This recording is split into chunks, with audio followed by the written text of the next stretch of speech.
I'm the Executive Director of the Open Data Charter, and we are glad to be here at FITS to talk a little bit about open data, the third wave of open data, and what's going on in our landscape. With me, I have a fabulous panel of colleagues and friends that are going to be talking about what we see it's now going on in the open data world. Let me make all the intros first. And so we will have Silvana Fumega. Silvana is the Global Data Barometer Project Director, as well as a Research and Policy Director at la Iniciativa Latinoamericana de Datos Abiertos. She holds a PhD from the University of Tasmania, Australia. She also holds a master's degree in public policy from Victoria University of Wellington and New Zealand, and a degree in political science of the University of Buenos Aires. She has served as a consultant for several international organizations, governments, civil society groups, and in the past few years, she has focused her work on the intersection of open data and inclusion. Thank you very much, Silvana, for being here. We will also have David Zamora as a speaker here. Thank you for being here, David. David is a governance and digital technology consultant and indexes expert.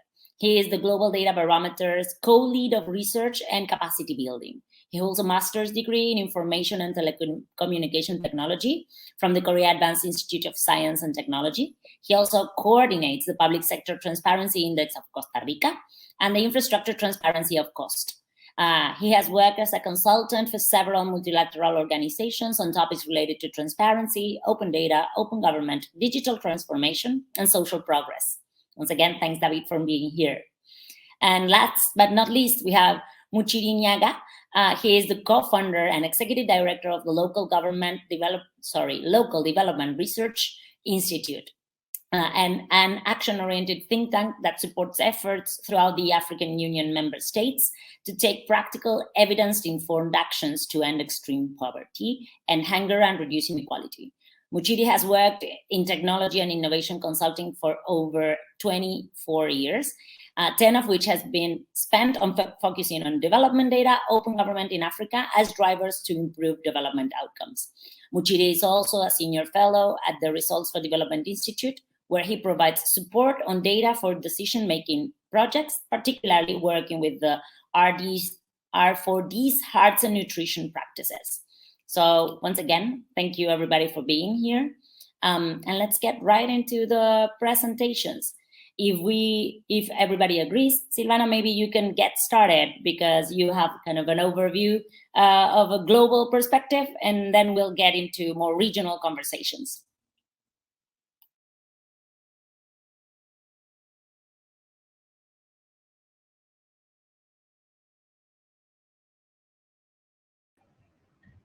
So I'm not sure if you're seeing, oh yes, there it is. I wanted to show a presentation, so it's kind of easier to follow. First of all, thank you for the invitation, Nati, and the whole Open Data Charter. It's so nice to be here. I'm gonna try to provide an overview of what we've been doing for the past couple of years at the Global Data Barometer. I won't go into much detail about the results, but I'm going to provide some general observations because of the time and for all to have just some time to speak about the different topics. But again, any other thing that you might be interested regarding the barometer, you might want to go and check the website and the report. So basically, I want to start by saying that the goal of the Global Data Barometer is to provide a new benchmark and essential data needed to drive a fuller understanding of the state of data for development around the globe. This conversation is about open data and maybe data in general, and that's the reason I want to explain why we went into that project in the first place. A few days ago, on May 11th, this new Global Data Barometer launched the results of its first edition, and it was the culmination of the efforts of over 100 researchers and a network of regional research hubs around the world. And why we did that, I mean, it's based on the previous editions of the Open Data Barometer, but it takes a much broader look at the data sharing and use for public good. including giving additional attention to issues such as privacy and inclusion. The period that we were looking at is, it includes from May 2019 to May 2021, and it covered 109 countries around the world. And again, why we started this project? Mainly because the global data agenda has changed dramatically in the past few years, in the last 10 years, let's say. Initially, the main focus was on openness, particularly of public data, under the assumption that better open data would deliver better development outcomes. And that's the reason that the previous Open Data Barometer was set up in the first place. But today, we are talking about many other issues, and a broader agenda, thinking about issues such as privacy, protection of human rights in the development of technological interventions, artificial intelligence, digital security, inclusion, data governance, and all these topics can no longer be ignored. And that's basically the reason that we started this project, because the increased complexity of this agenda was only at its best partially reflected in global measurements until now. So just to be clear, this new benchmark looks at the landscape beyond just open data and through thematic lenses. So we are looking at topics such as land, political integrity, climate action, health and COVID, public contracting, company information, and public finance. Just to provide you with a general idea, these are some of the numbers that are included into the website and the report. There are 109 countries, I mentioned before, 12 regional hubs, 6 thematic partners, 39 indicators per country and per survey, more than 60,000 data points. And inside the report, you can check information about more than 1,100 data sets, more than 900 frameworks, and more than 70 open data initiatives. I just want to explain a little bit the structure. Basically, what we are doing is looking at the data issues through 4 pillars: governance, capability, availability, and use and impact. And these 4 pillars are fed by indicators, the 39 indicators I mentioned before.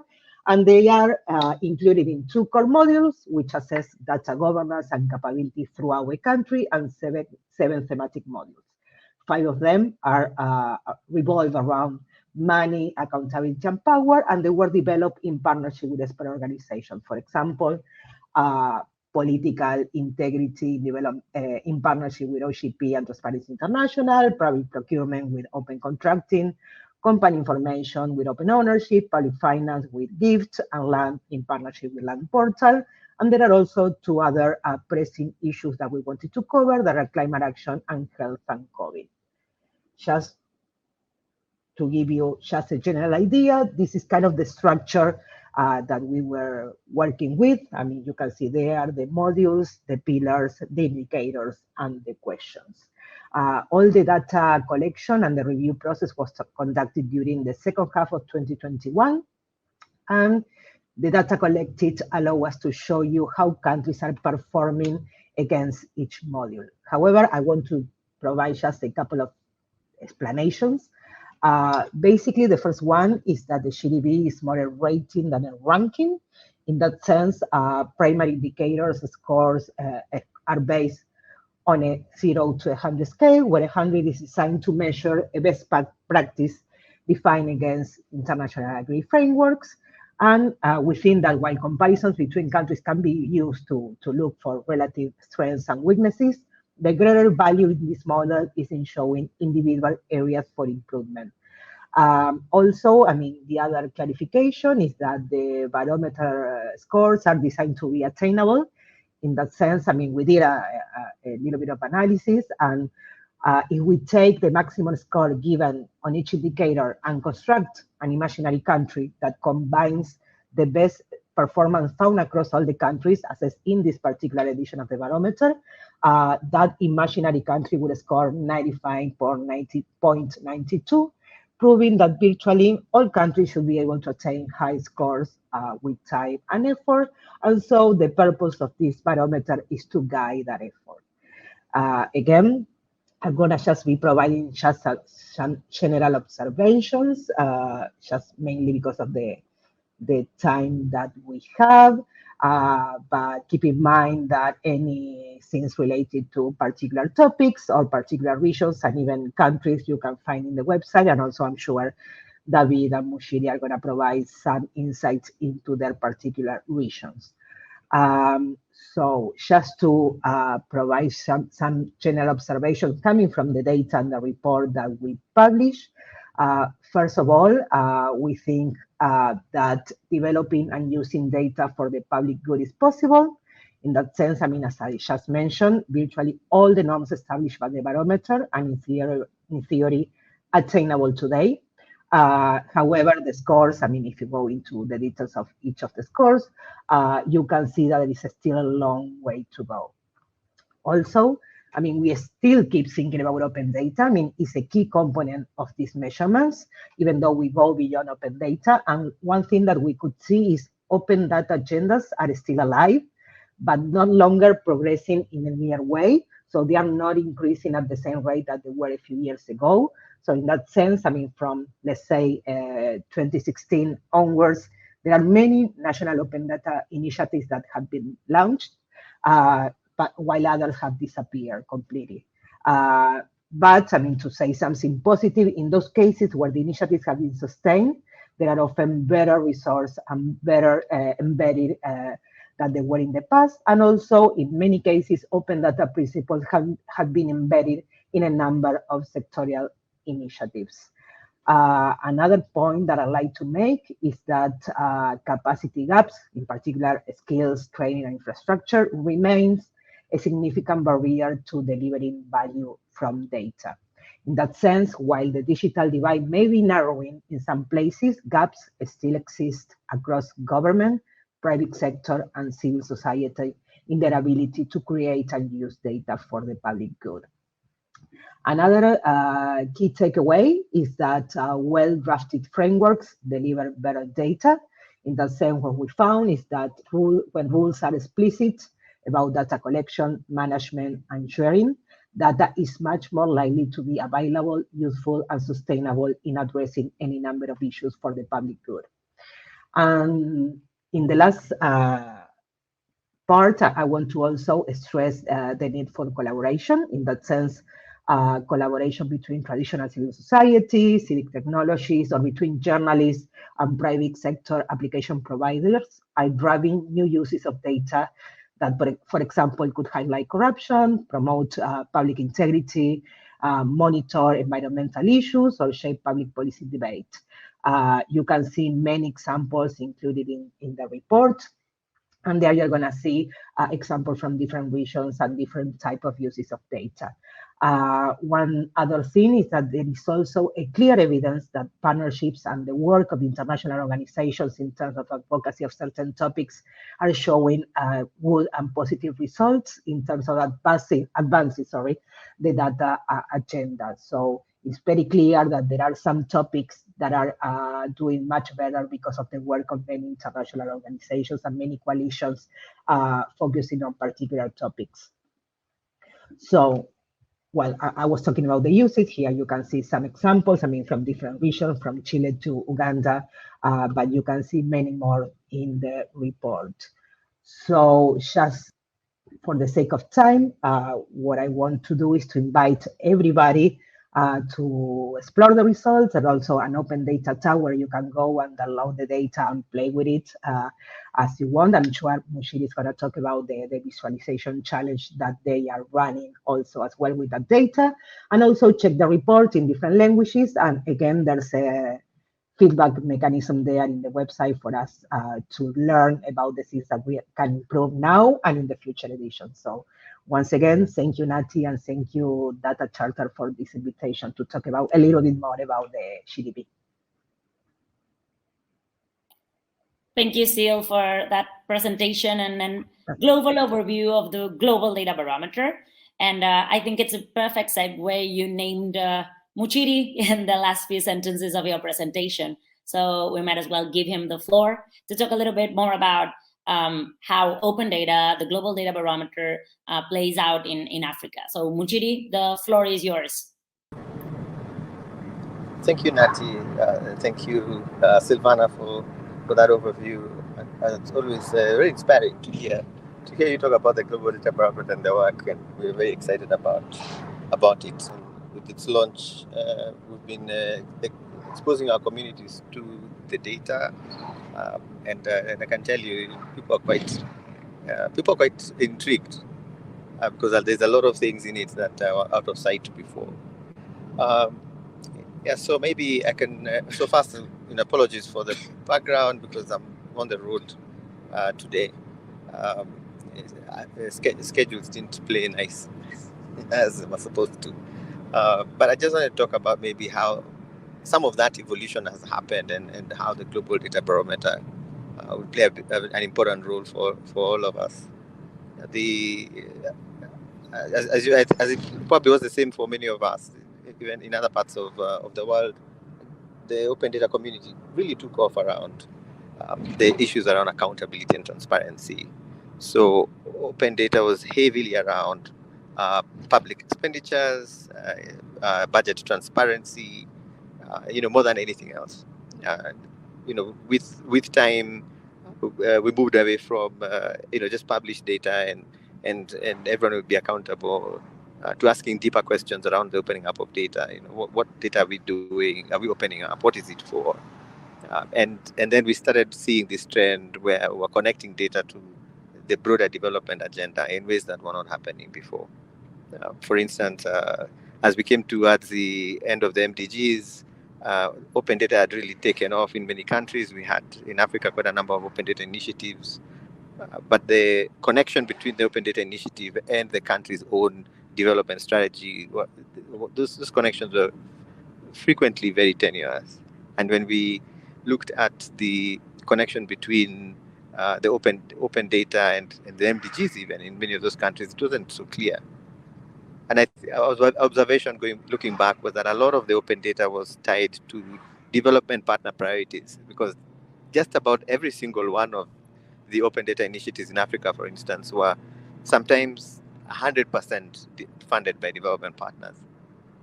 So that tended to reflect the priorities of the funder more than the priorities of the country's own public policy or the citizens' aspirations.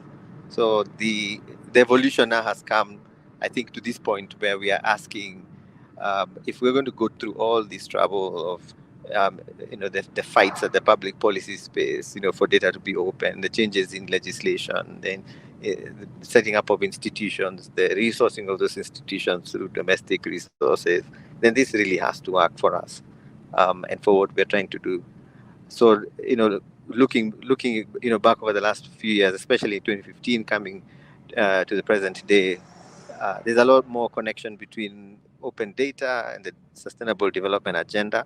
There's a lot of connections between data more generally and data for development more generally with the ambitions of the countries that are looking at these initiatives.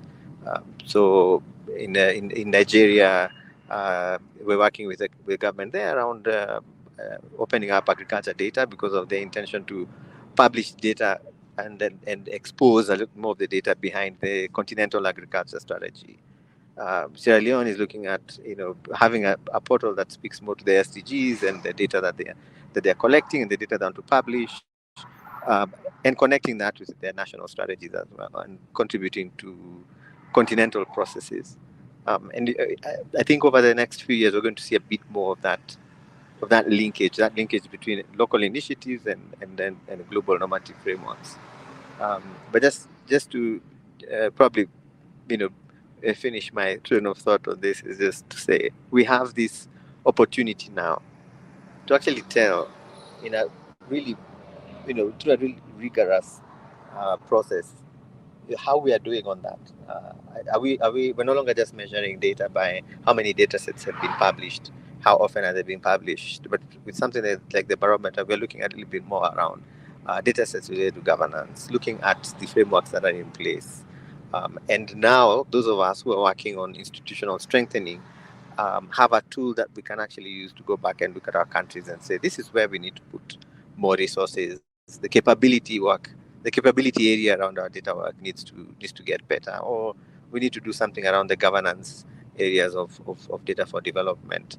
And that's probably one of the areas that we had no visibility before, even with the Open Data Barometer, which is probably the closest predecessor to the GDB.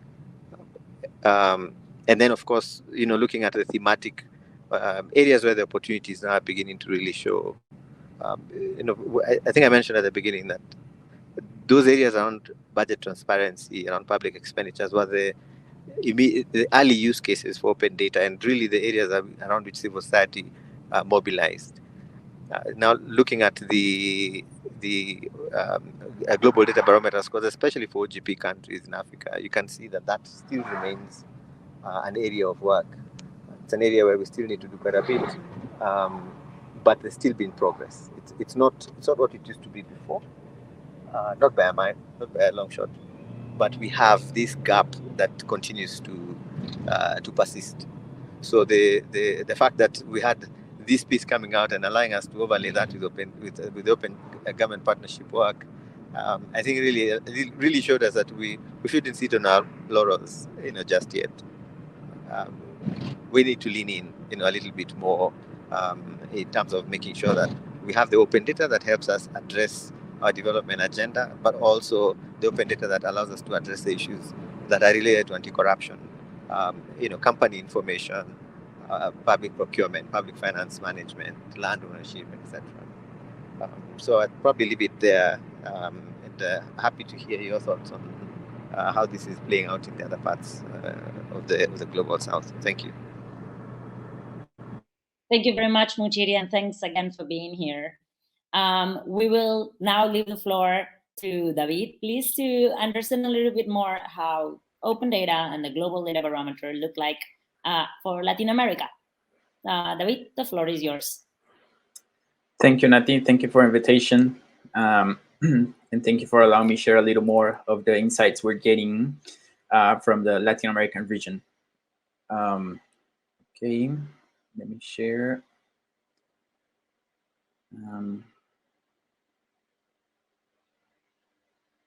One second.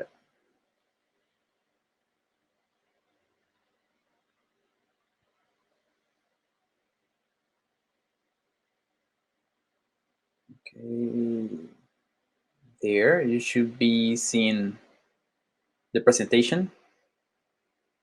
Is it available? Okay, yeah. Great. Okay, thank you.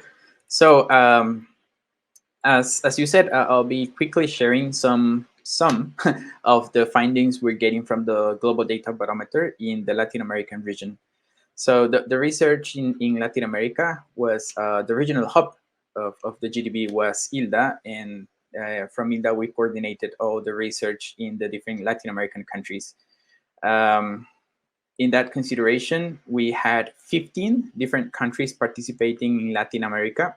Here are the names. You can see those in alphabetical order, basically considering all the countries from Mexico all the way to Argentina.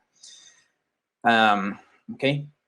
Some of the key findings that we are getting from the GDB, and I'm saying that we're getting is because there are really a lot of information and data available in the GDB, and you may bring a lot of questions and try to seek for answers in the data. So we're just starting to make some questions and looking at the data and seeing some responses to those questions. But I'm pretty sure there are a lot more things to search about in the GDB. So I kind of also invite people to download the data and explore. Anyway, let's say one of the main things that we're seeing from the results is that we can see that there is a lot of space for improvement. As you can see here in the GDB score, the average GDB score that the Latin American countries received, it just reaches slightly above 38 points out of 100 possible points. So considering the information that Silvana shared previously, that if we have an imaginary country that received the best score in all the different indicators that one of the countries received it, we noticed that it is possible for a country to perform very, very well and even be close to a 100. So when we look at the average in the region, then I think that the conclusion that there is a big gap and a lot to improve, it's quite evident. And that's something that we are understanding. And also this related, of course, to the scope of what the GDP does, right? We are assessing here how data is promoting public good, right? So we notice that there's a big way to go. If you look at the different pillars, also in the figure here, you look at the different pillars that are evaluated in the GDP. You notice also that scores are also quite similar between them. Perhaps the only difference remains on use and impact, which was already a weakness that we were seeing from previous evaluations on the open data barometer. There's still important weaknesses in the region and in the world, I must say, also in terms of how data is being used to generate public good. Compare the results that the region received with the world average. We can see that Latin America is just slightly above the average score that the world gets. And if we look at the different pillars, you can see here that availability is the pillar where the region, Latin America region, has a bigger advantage compared to the world. And that perhaps is somehow influenced to the progress of the open data agenda in the region of over a decade, promoting for the availability of a variety of data sets. That's what we're seeing here on the score. Also, we see some difference in terms of advance in the region in terms of the regulatory frameworks that are available here in the governance pillar. That there's also some advantage or slightly more progress compared to the world average. That also probably a lot influence because of the open data agenda, as I said again, over this decade of work. Here, if we look at in terms of the regulatory frameworks, if we look a little bit deeper on the governance pillar, you can see here in the figure 5 different indicators related to governance data frameworks here, and you can see somehow a little bit the performance that Latin American countries are receiving compared to the world average. And you can see that there is a positive balance in terms of data protection and open data here. When you see the open data framework and data protection framework, the yellow bar here, you can see that there is a quite similar score showing that that these two agendas have been moving closely together in the region as opposite in the world, because you can see here on the green bars that data protection has so more progress than the open data frameworks as in the world average.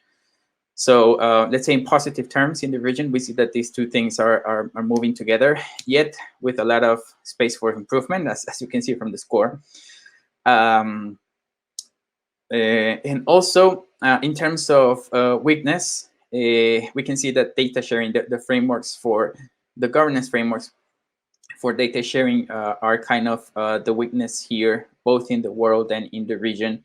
And this is where we evaluate the rules under which data is shared within the government sector, but also with the government with other sectors, and even those other sectors sharing data between them. Like how well is that regulated? Here we can see that there is an important gap here, both in the region and the world. Under the thematic lenses that the GDP provides, we know that there are several topics like climate action, company information, health and COVID, and so on, Each one of these pillars are assessed, each one of these models are evaluated with most or some of the pillars that we have. Like for example, in public finance, the GDP evaluates it with a governance indicator and also with an availability indicator. So that evaluates what's the regulatory frameworks around public finance in the world, in the different countries, and also what's the status of data available. So when we see these, let's say, thematic lenses here, or specific thematic topics, you need to recognize that the evaluation is not only conducted in terms of data availability, but also in terms of data frameworks and data capabilities, and also use and impact cases. So here we see in the region, again, in the yellow color, you see that the region has important progress compared to the world in terms of public finance data and also procurement data.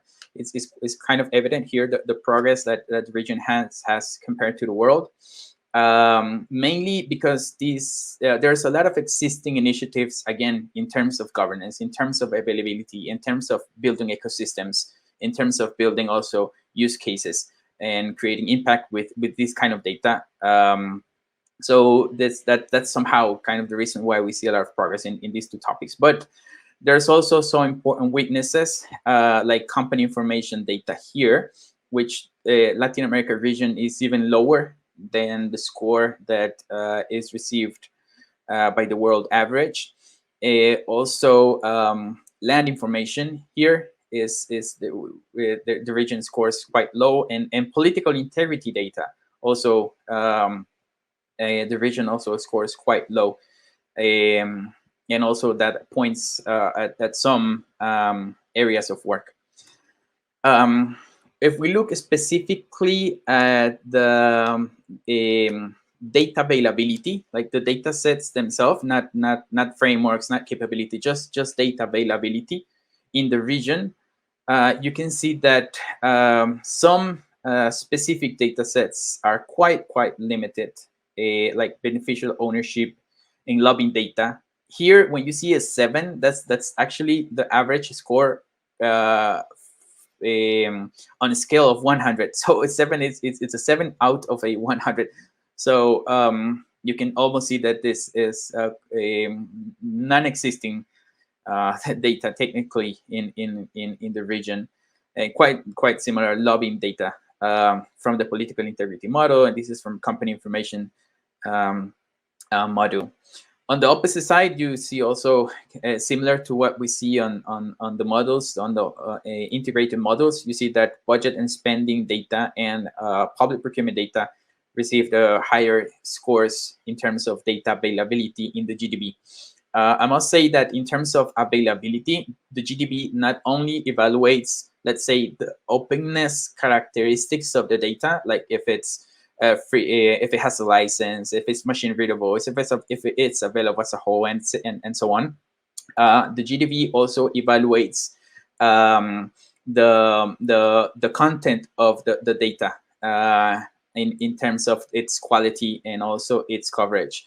So there's a lot more things than just let's say the openness traditional aspects of the assessment that the GDP incorporates, and also gives a broader understanding of the data available in these specific thematic areas. Specifically in terms of openness, so this is zooming the previous, let's say this chart. If we zoom it, we can see that the specific section of openness here, we have several sub questions in the GDP that coverage this openness. And what we see in the figure is the scores of 255 different data sets. That's the 15 countries and the 17 availability indicators that the GDP has. That's a total of 255 data sets. So, and what we see here is how many data sets score yes or partially and no on the different aspects. Here you can see, like, for instance, that the biggest challenges are in terms of data licenses. here, the data is openly licensed, so there's a lot of no's, and quite in similar score. Machine readable data sets available as a whole. That's also quite an important limitation in the region. And the other, very close to that, is also if there are any official tools that can help users explore the data. On the opposite side, let's say on the opposite, on the positive side, we have data available free of charge with quite high score, and also that data available in the country official languages, also with a quite high score. This is just a very brief look at the top performers of the region. We see that Brazil, in terms of the region, received, in terms of the 15 countries, received the highest score, but quite close to Uruguay, Colombia, and Chile. And you can see here from these graphics that maybe not so specifically at the numbers, but let's say somehow the figures, that the challenges and strengths of the different countries are also different somehow, one compared to the other. And that also shows a lot of the contrast that we have here in the region, even though their general scores. My part until here, and proceed later with the discussion. Thank you so much for that overview, and it also helps explain a little bit more about the Global Data Barometer as a whole. I will then move to me. I will share a little bit more about the recent years of work in the Open Data Charter and some of the key findings that we had working within the open data community. So just for everybody who doesn't remember, I introduced myself briefly at the beginning. I'm Natalia Carfi. I'm the Executive Director of the Open Data Charter. And let me share a bunch of slides to make it more clear. Let's go through this critical moment. Slides.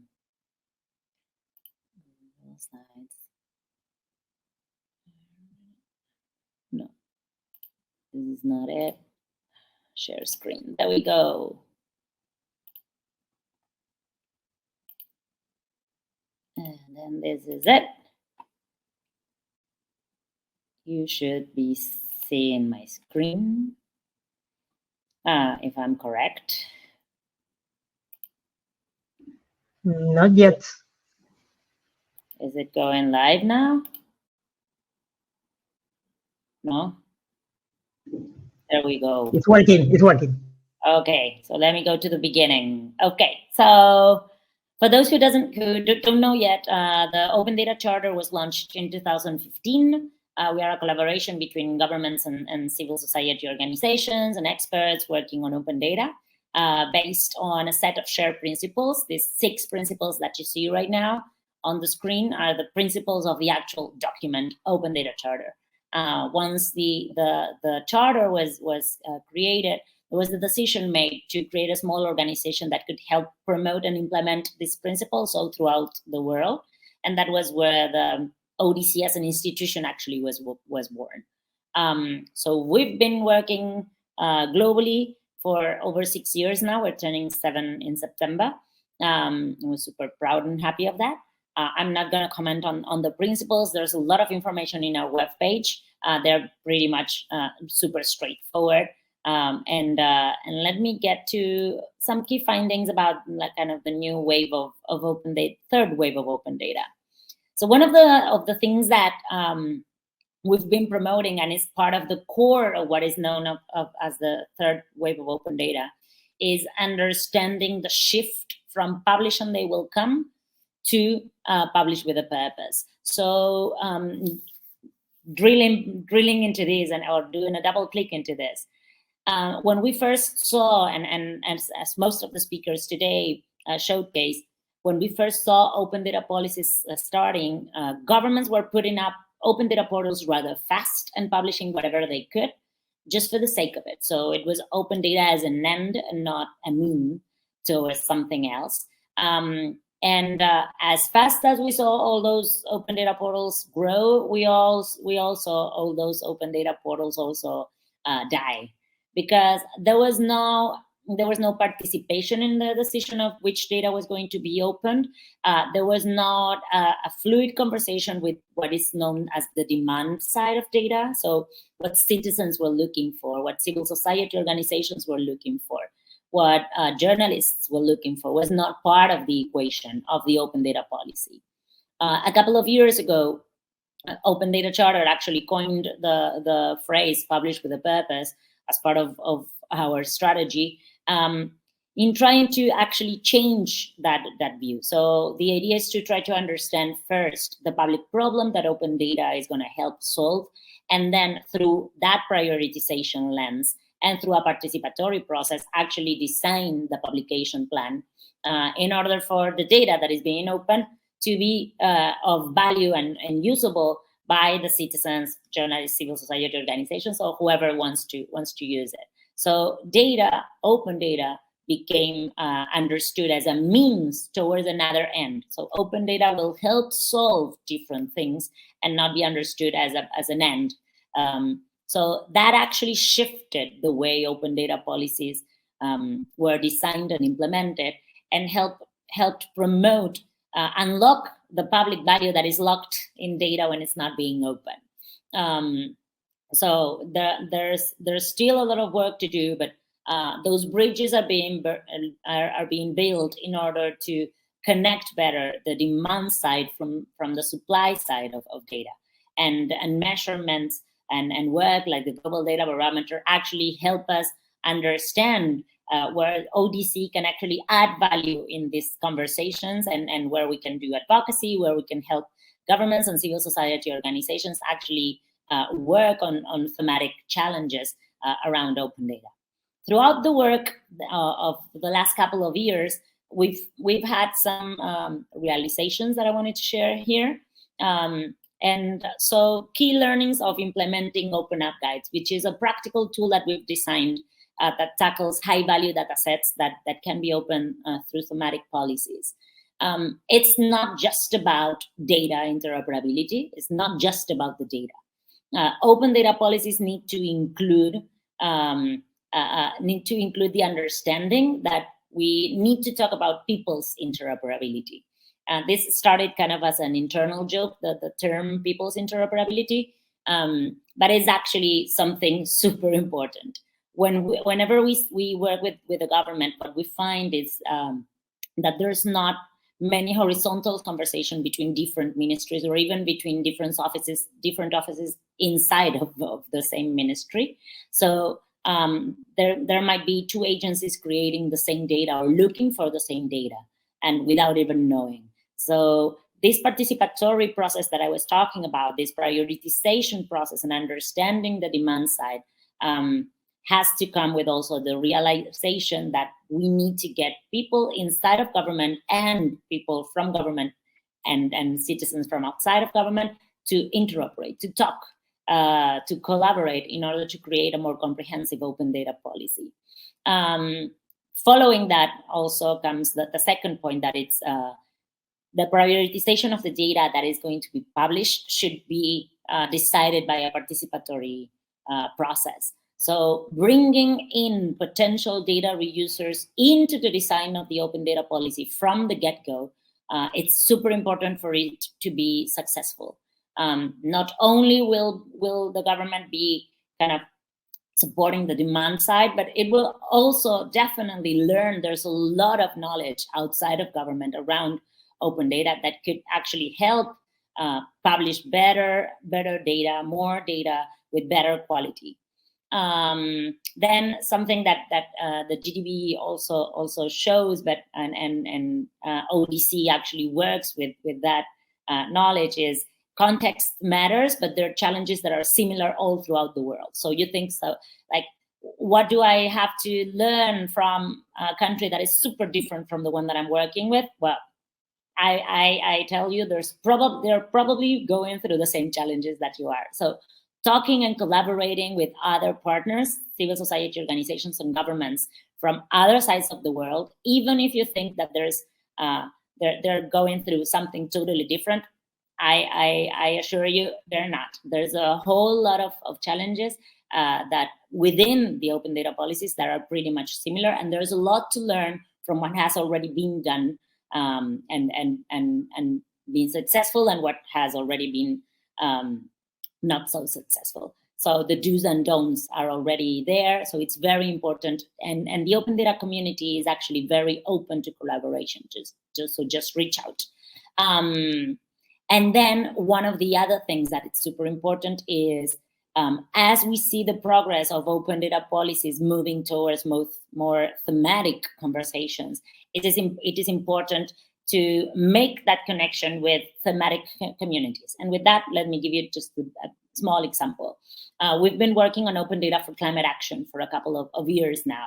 And there's, of course, a massive community of civil society organizations and researchers working on climate change for years now, but they don't necessarily see themselves as open data, as part of the open data community. So it's our responsibility to bring them in and also learn from them about the theme.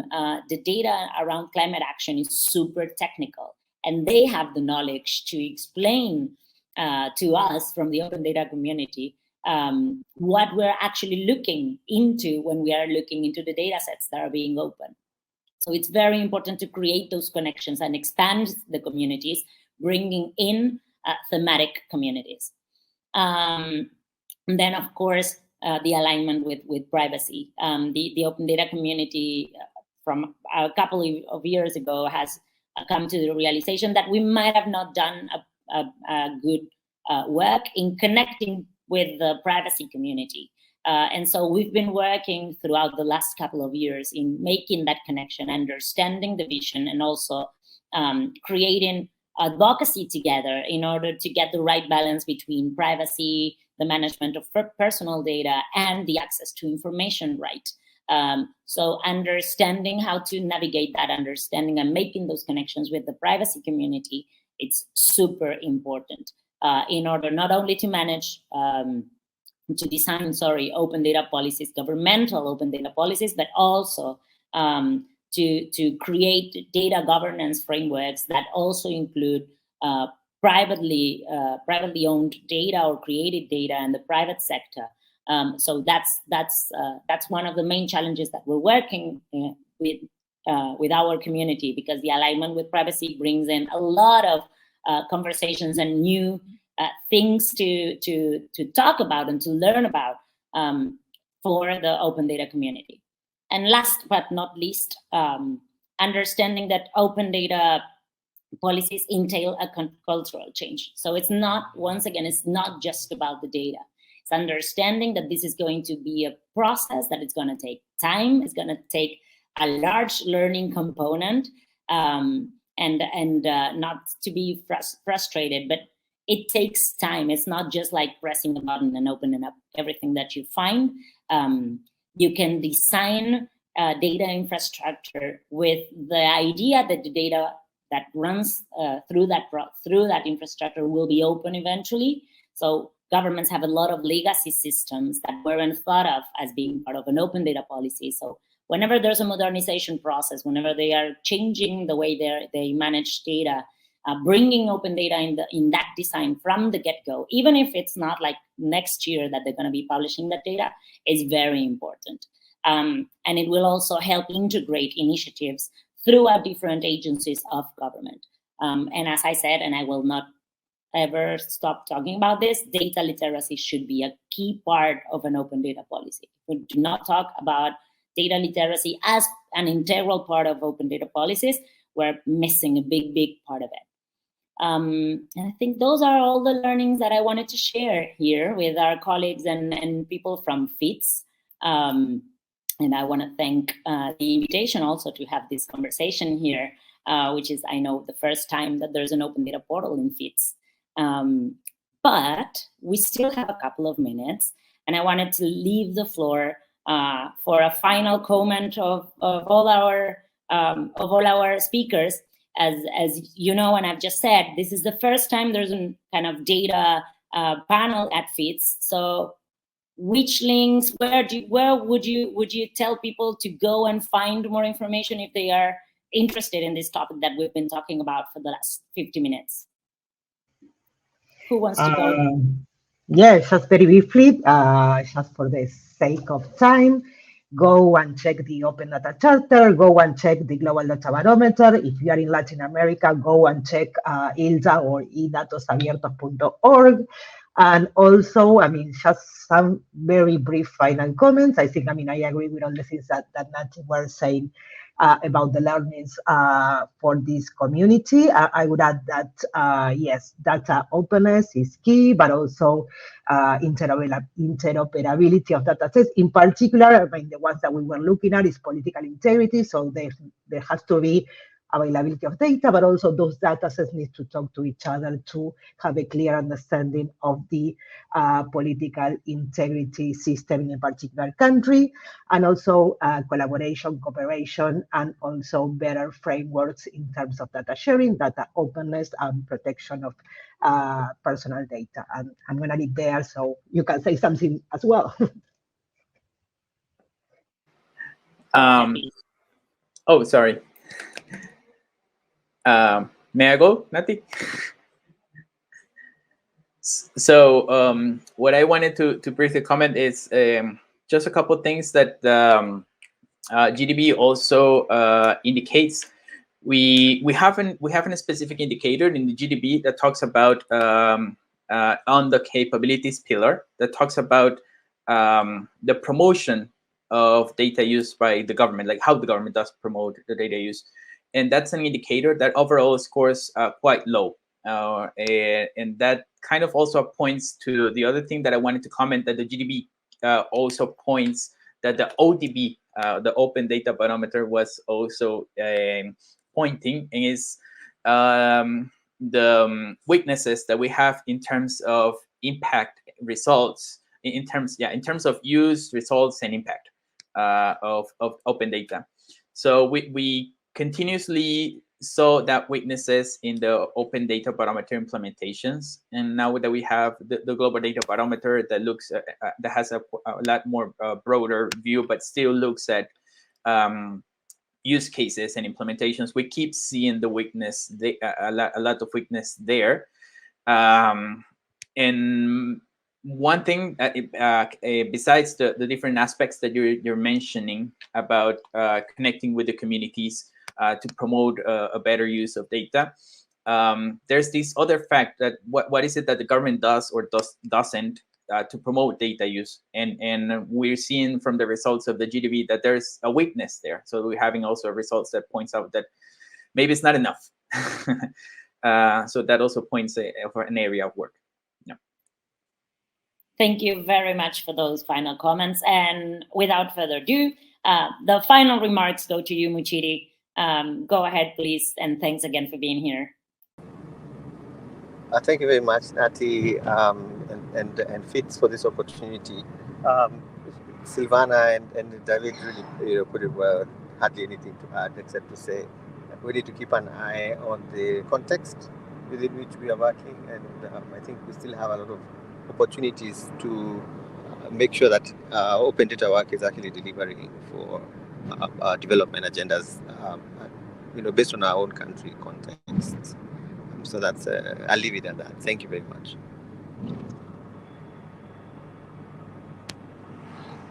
Thank you very much, Muchiri, and once again, thank you very much, Silvana. Thank you very much, David, and thanks everybody at FITS.